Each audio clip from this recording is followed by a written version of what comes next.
જય શ્રી કૃષ્ણ. જય હો, મંગલમય હો. મારો કાલનો પ્રશ્ન ઘણાને બહુ જ ગમ્યો. કબૂલ પણ કર્યું કે માં સાચી વાત છે.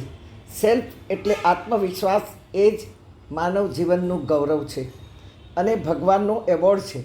હજારો હજારો હજારો રાજા રાજવીઓ, 18 અક્ષૌહિણી સેના દુર્યોધને માગી શ્રી કૃષ્ણ પાસે, અને કૃષ્ણે આપી પણ. દુર્યોધને લીધી, પણ દુર્યોધનમાં જનારા કોઈ બુદ્ધુ નહોતા, પાગલ નહોતા. મોટા મોટા રાજ્યના માલિક હતા, રાજ્યોના સલ્તનતના રાજા રાજવીઓ હતા. પણ લોભ, લાલચ અને ડર, બાકી બધા જ જાણતા હતા કે યત્ર યોગેશ્વર કૃષ્ણો યત્ર પાર્થો ધનુર્ધર તત્ર શ્રી વિજયો ભૂતિ ધ્રુવા નીતિર્મતિર્મમ. જ્યાં શ્રી કૃષ્ણ છે ત્યાં જ વળવળતું કર્મ રૂપે અર્જુન છે. માત્ર કર્મ જ નહીં, પણ કર્મયોગ, કર્મને કૃષ્ણ સાથે જોડી દેનારા એક જ વ્યક્તિ છે, અને એ છે અર્જુન, પાર્થ અર્જુન. અને વળી કર્મયોગ કર્યા પછી પણ સંન્યાસીની જેમ, ત્યાગીની જેમ જીવનારો માત્ર એક અર્જુન જ છે. અને ત્યારબાદ ત્યાગી વૃત્તિવાળો અર્જુન પોતાના રોમ રોમ રોમ રોમ શ્રી કૃષ્ણને બ્રહ્માર્પણ કરી ચૂક્યો છે. જુઓ ગીતાજીનો 3જો અધ્યાય કર્મયોગ. ત્યાર પછીનો અધ્યાય કર્મ સંન્યાસ યોગ, અને ત્યાર પછી કર્મ બ્રહ્માર્પણ યોગ. ત્યાં રાજા રાજવીઓએ વિચાર કર્યો કે આપણો કંઈ ગજ વાગવાનો નથી, અને છતાં શંકા કુશંકા, તર્ક વિતર્ક કુતર્કથી ઘેરાયેલા યોદ્ધાઓ, આ બધા યોદ્ધાઓ હતા, કોઈ સામાન્ય નહોતા. શ્રી કૃષ્ણને ઓળખી નહીં શક્યા.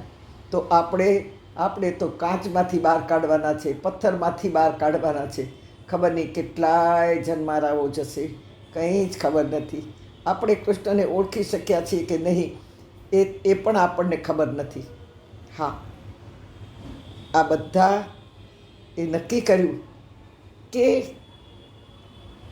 પાંડવો પાસે કોઈ સેના નથી, એને લડવાનો કોઈ અનુભવ નથી, વળી ધન નથી. સાંભળ્યું છે કે કૃષ્ણ હથિયાર લેવાના નથી. પાંડવો પાસે ખાવા ખાખ નથી, ચોળવા રાખ નથી. હથિયારો લાવશે ક્યાંથી? લડવા માટે હાથી ઘોડા જેવા યુદ્ધ કુશળ જાનવરો પણ નથી. હા, તે યુગમાં જાનવરો પણ યુદ્ધ કુશળ હતા, ઘોડાઓ, હાથીઓ. હા, નક્કી પાંડવો મરવાના છે, અને જો આપણે એમાં રહીશું તો આપણે પણ મરવાના. આટલું મોટું વૈશ્વિક યુદ્ધ હતું. ભારત અને પાકિસ્તાનનું યુદ્ધ નહોતું, વર્લ્ડ વોર હતી. કેટલી મિટિંગો થઈ હશે રાજા રાજવીઓને કે શું કરવું, ક્યાં રહેવું, કેમ કરવું, કોની સાથે રહીને લડવું, ક્યાં રહીશું તો આપણને ફાયદો થશે. કેટલી સિટિંગો થઈ હશે, કેટલી ઇટિંગો થઈ હશે. વિચારો, અંતે બધા જ દુર્યોધનમાં જોડાયા. અને ભયંકર વાત તો એ હતી કે પાંડવો કંગાળ છે એવું આ રાજા રાજવીઓએ માની લીધું હતું. કોઈ ફાયદો નથી પાંડવો સાથે રહેવામાં. વળી પાંડવો સાથે જોડાવામાં મોટો ખતરો તો એ હતો કે પાંડવો હારવાના, આપણે એનામાં રહીશું તો આપણે એની સાથે હારવાના. વળી દુર્યોધન વેળ વારશે કે આપણી સાથે રાજપાટ છીનવી લેશે. ઘણાના તો અત્યારથી જ છીનવાઈ ગયા છે. કમિટમેન્ટ થઈ ચૂક્યું છે કે તમારા રાજપાટ પછી મળશે, મને જીતાડો પછી. હા, જેલમાં નાખશે આપણને, એ તો જુદું.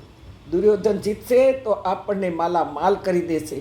આજે જુઓ, આ જ પરિસ્થિતિ સંસ્થાઓની છે, જ્ઞાતિઓની છે, સમાજમાં જોવા મળે છે.